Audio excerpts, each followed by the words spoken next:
I want to give you a golden nugget today from God and just encourage you, and it's going to be brief. I'm going to take you to Deuteronomy chapter 6, verses 5 and 9. It's Deuteronomy chapter 6, verses 5 and 9. Love the Lord your God with all your heart and all your soul and all your strength, and always remember these commands I give you today. Teach them to your children and talk about them when you sit at home and walk along the road, and when you lie down, and when you get up, and write them down and tie them to your hands as a sign, and tie them to your forehead to remind you, and write them on the doors and gates. God told us that for a reason.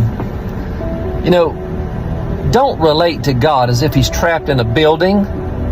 Seriously, think about this is common sense. If all you ever do is train your children and teach your family that the only time you talk to God and recognize Him is on Sundays, but the only time you talk to God is when you go to church, then they're going to grow up thinking that the only time that they can fellowship with Him or even know God is when He's in church. This verse tells us God is in all of creation. Everywhere we go, God's in our presence and we're in His presence. When you're walking about, on the trails, nature trails, biking, whatever it is you may be doing, shopping, walking, sitting in your home, talk to God and encourage your kids to get to know Him this way. You know, take the initiative to point out God wherever you see Him.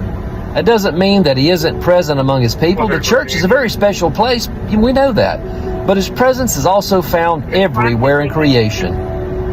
So, as a husband or as a wife, a parent, listen, man, teach your children the way they should go, and when they're older, they won't deviate from it.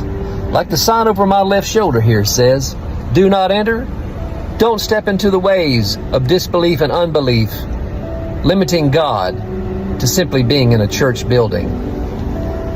Get right, get in the Word, study. Remember, stop, drop, and roll doesn't work in hell. Y'all have a blessed day.